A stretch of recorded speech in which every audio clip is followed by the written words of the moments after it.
You're on to Acnn News Update. The Bishop Diocese under Niger, the Right Reverend Owen Wonkolo, has said that God wants us to be fit spiritually, mentally, physically and otherwise. The diocesan made this known during the dedication of the Cathedral Volleyball Court at All Saints Cathedral, Onitsha. Thereafter, he thanked the committee and as well the sub-dean of the cathedral, the Venerable Samuel Injured Ezewudo, for putting up the sports facility where youth will be trained to soar on eagle's wings. Bishop Wonkolo was accompanied by senior clergy of the diocese for the dedication.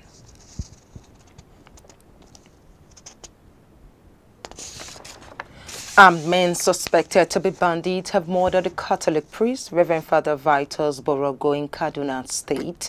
Newsmen gathered that the incident happened at the prison farm Kujama along Kaduna-Kachia Road after a raid on the farm. This was made known via a statement issued by Reverend Father Christian Emmanuel of the Catholic Secretariat of Nigeria. Until his death, the 50-year-old priest was the chaplain of the Catholic community of the Kaduna State Polytechnic. Reverend Father Vitus was also the chairman of the Nigerian Catholic Diocesan Priest Association and CDPA Kaduna chapter.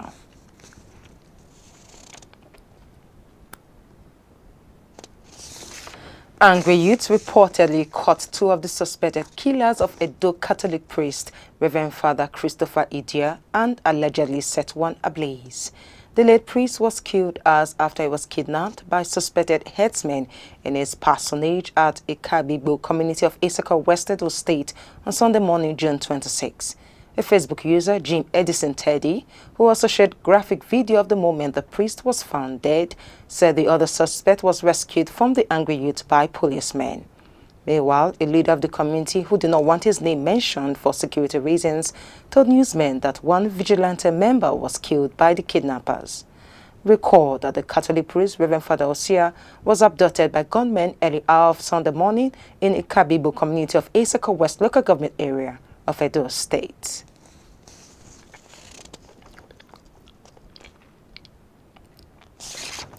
The Archbishop of the Church of Uganda, the Most Reverend Dr. Stephen Samuel Kazimba Mugalu, has paid tribute to the late Selina Muhenda Roshana and commissioned the construction of a 100-seater chapel in honor of her during a memorial Thanksgiving service in Negulumye, Bugaya, Wakiso district. He commended the husband, Mr. Fred Roshana, for taking care of her and allowing her to serve the Lord uninterruptedly.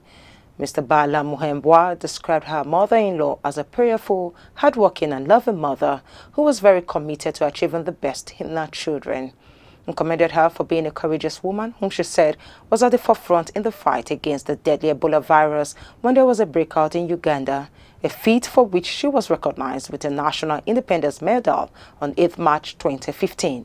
Her husband, Mr. Fred Washana, described her as a loving and joyful wife, an ardent gospel preacher, teacher and preacher warrior, marriage counselor, mainly focusing on building families and marriages.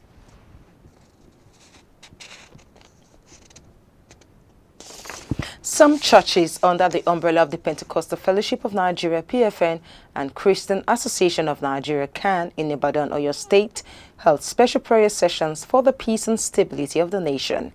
The leadership of the affected churches had, during the service, encouraged their members to ensure that they collect the permanent voter card (PVC) before the Independent National Electoral Commission (INEC) June 30, 2022 deadline in order to enable them to participate actively during the 2023 general elections.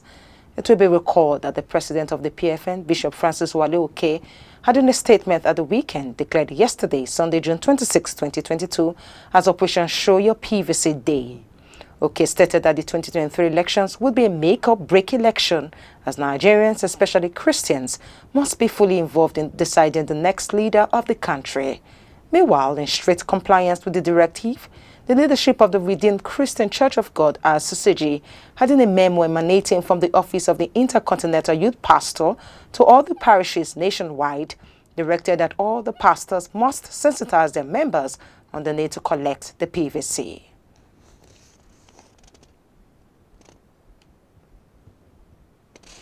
And away from church news, the Chief Justice of Nigeria, Justice Tanko Mohammed, has resigned. Newsman says that he resigned last night on grounds of health, Information also has it that the arrangements are now on to swear in the next most senior justice of the Supreme Court, Justice Olukayode Ariwola, as the acting Chief Justice of Nigeria. Until his resignation, reports had it that Justice Mohammed was seriously ill.